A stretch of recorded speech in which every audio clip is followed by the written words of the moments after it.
There we go. I just realized I was going to do the old left-handed salute, and I decided that got to do the old proper right-handed salute to welcome you back to the channel. Thanks for being here, and this is another episode of Blades and Brews. I've got a lab puppy at my feet, intermittently licking my toes, so I know that sounds a little bit weird.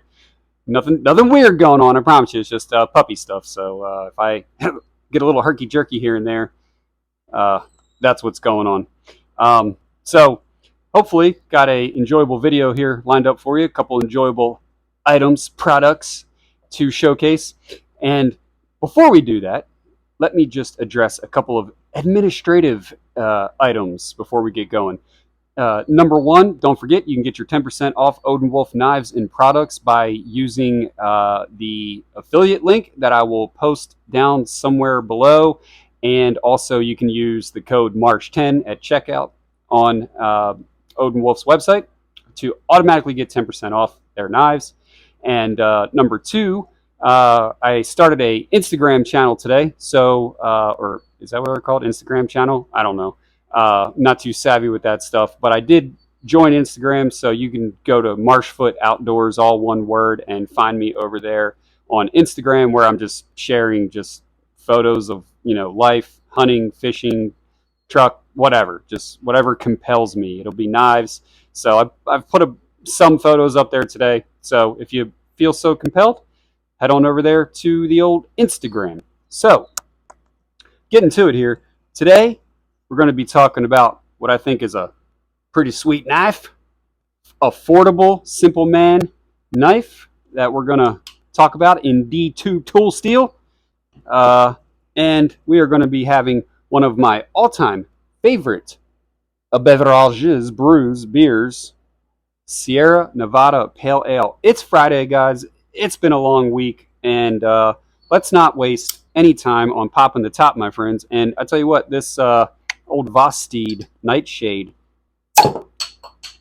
makes a real good beer opener with that wide blade. Check out my video on that knife. So let's go ahead and do this first.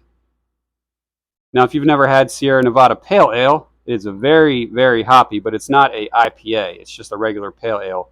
But she does got some hoppiness to her.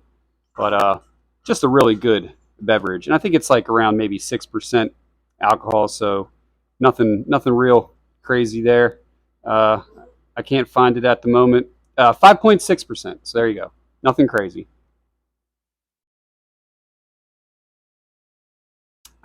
Delicious.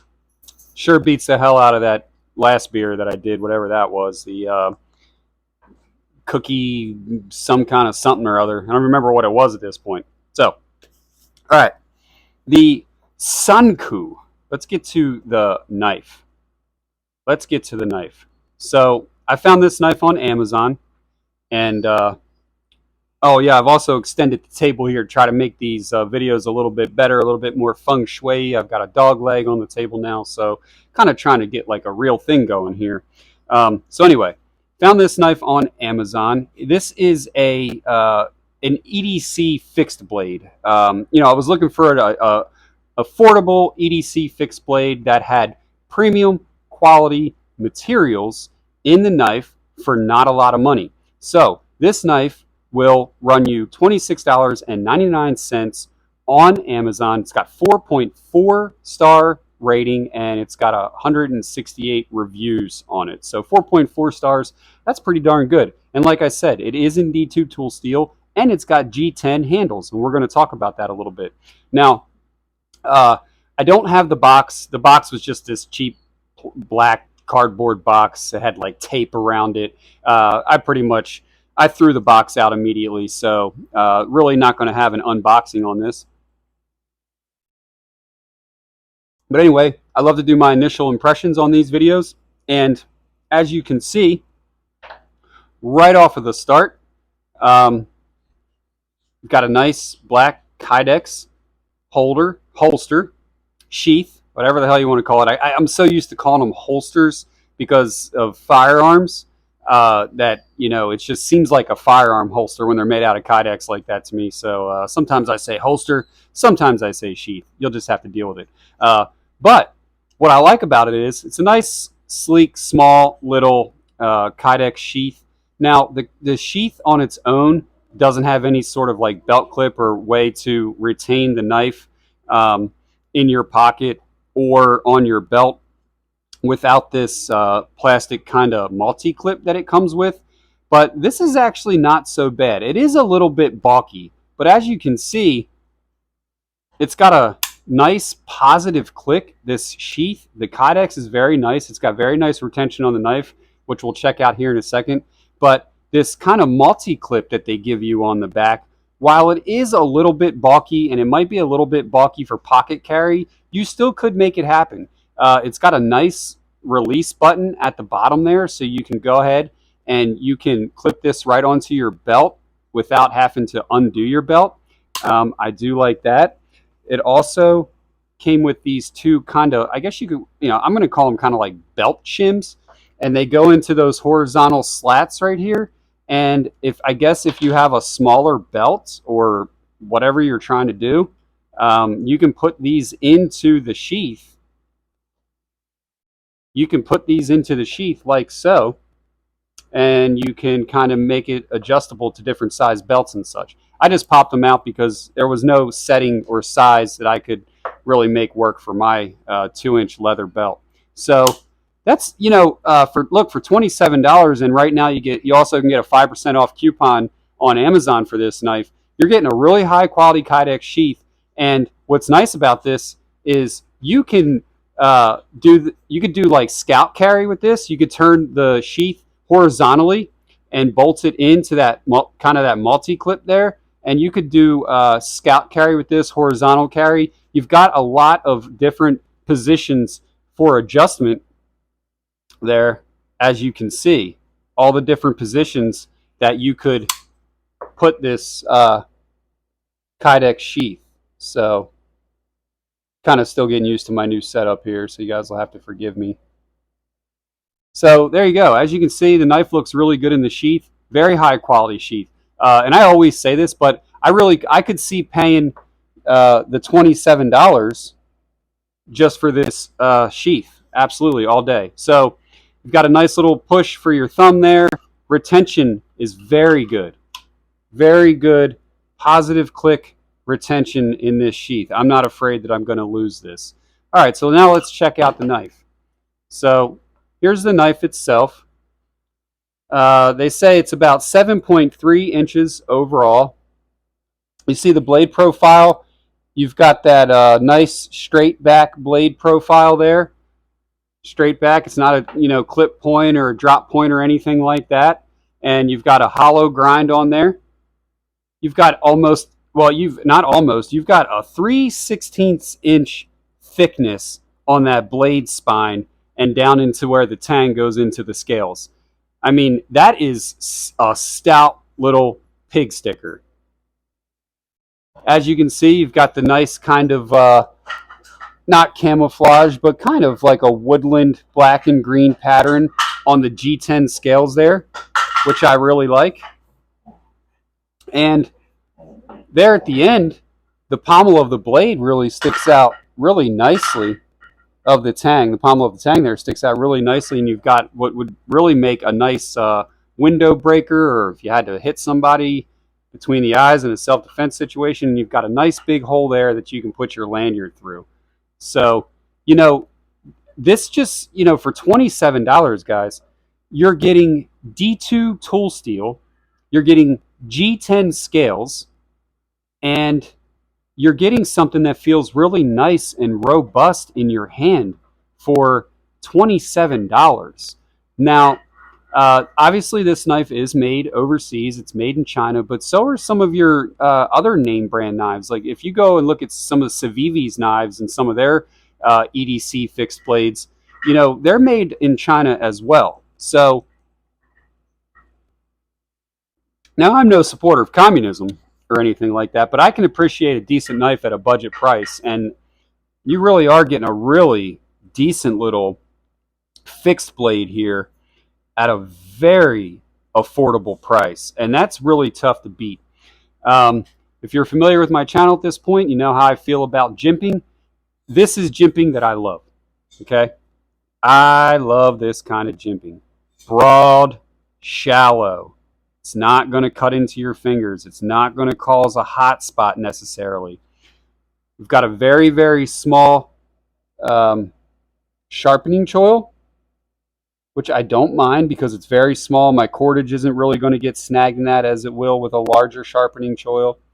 When I grip this knife for doing work, you can see if I kind of pinch grip here, I've got that jimping, that positive traction with that jimping on not only my thumb on the spine, but also my underneath my pointer support finger there. They both have jimping, and I could go to work with this knife. This would be I could see this being a nice little skinner. You know, you've kind of got that upswept belly there. You'd be able to kind of get into some nice little tight spots if you were, caping out an animal or skinning out an animal or something like that. You've got a nice hollow grind on the blade. Now, I did an inadvertent, serious drop test on the point of this blade on the concrete in my garage last night, and it was not intentional. And I was like, well, this knife tip's going to be ruined. I dropped it from probably above waist high, straight down right on the tip. And the only thing that happened was the tiniest, I don't even know if you can see it because it's having trouble focusing right now, but just the teensiest, tiniest little part of the tip came off, broke off. That was it. I gave it a very quick little reprofile on the work sharp with the fine grit paper. That's it. I didn't sharpen the whole thing. So when we do our cut test, this is still, for all intents and purposes, 99.99% factory sharpness test. I didn't sharpen the blade at all. So that actually went a long way in my book, that I dropped this knife straight down on the tip onto concrete, and it didn't snap off like a 16th or an eighth of an inch. It was just a very, very little tiny fine point, and that's all that came off. That was pretty impressive. So that tells me that they've got a pretty good heat treat on and hardness on this D2 tool steel on this knife for it to survive that drop on the concrete like that. So you can see the lines of the knife. It makes for, a very comfortable knife in the hand. I like these lines. I think it's very classy looking. Now, this particular one that I purchased, let me go back to her here. Okay, here we go. So you see, I kind of got that like stone wash satin finish, which I really like. I think it looks pretty classy. But you can also get it in black, which looks pretty good too. The blades in black, the G10 scales are the same. But I went with the kind of this stone wash satin finish because I just kind of like the way it looked. So, but if you're looking for an affordable EDC fixed blade and you really don't want to break the bank and you're looking for something that's a little bit different, right? A little bit of a different blade profile there. Kind of looks like something a samurai would carry as a backup blade to me. But if you're looking for something that's a little bit different, maybe even a little bit of a conversation piece, you're looking for something that's not going to break the bank. You guys know I love bringing you quality gear that doesn't break the bank, that is affordable, that I think you could really trust and rely. And I think that just feeling this knife in my hand, I think that this would be a very trustworthy knife to be a companion in the field or on any of your adventures. Is it a utility blade in the sense of like a straight up bushcraft knife or a camp chopper beater? No, it's not. But, as a nice little EDC fixed blade or especially as a self-defense blade, that little thing is wicked, man. That's a dangerous little guy if you had to use this in a kind of self-defense situation for sure. A thrusting, jabbing blade, and also being able to kind of smash with that extension there. Good little self-defense blade if it got to that point, if it got that desperate. But what I like about it is it's just it comes out nicely, it deploys nicely, it feels good in the hand. Nice kind of little slicing knife. But yeah, if you're in the market for a little, kind of gentleman's carry, little EDC fixed blade, this might be something that's worth looking at. And for $27, you really don't have anything to lose. If you don't like it, give it to someone as a gift or, something like that, or just toss it in the truck as an extra knife. But so, yeah, we've got a nice 90-degree spine on that, so I don't think we're going to have any problem whatsoever with our Ferro Rod test. So, without further ado, okay, so actually the Ferro Rod test leaves a little bit to be desired there. So I don't know if it's a good 90-degree spine, but for whatever reason, this thing's just not it's just not showering out sparks like some of my other knives. But it did throw a little bit of spark. But if you're really looking to shower sparks onto your fire, you're just not going to do it with this D2 tool steel here on this particular knife. But if you have a tinder base that's extremely flammable, then you could, I guess, get a little bit out of it to get some sparks. So, of course, I don't have my cut test sheet of paper handy. It wouldn't be one of my videos if I didn't have to get up and try to open up a cabinet. I know, very professional. Very professional here. Way to go, Mac. But hey, you know what? We're not perfect. All right, let's do a cut test. This is a factory blade, remember. All right, let's see what we got here. All right, so not super sharp, but it's also a weird blade profile. So that's going to need some touching up. But this is not... All right, there we go. Kind of got a little something out of it. So, all right, there we go. Getting a little tear there at the end. It's kind of just with this blade profile is not super... So this is not a super slicey knife. So not a big fan of that. I like my knives to be nice and sharp, where they'll at least give me a good cut test. It's not the dullest knife from the factory ever, but it's not great. It's serviceable. It's got a little bit of an edge on it. It feels sharper than it's performing when you run your finger along it.